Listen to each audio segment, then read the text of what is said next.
لوگو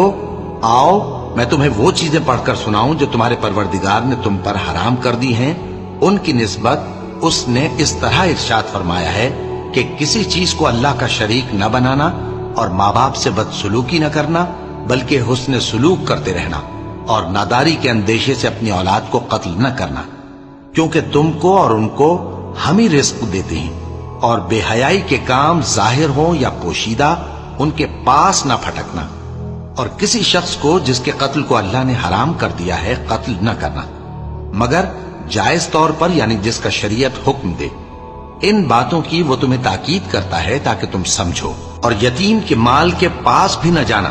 مگر ایسے طریق سے کہ بہت ہی پسندیدہ ہو، یہاں تک کہ وہ جوانی کو پہنچ جائے، اور ناپ اور تول انصاف کے ساتھ پوری پوری کیا کرو۔ ہم کسی کو ذمہ دار نہیں بناتے مگر اس کی طاقت کے مطابق، اور جب کسی کی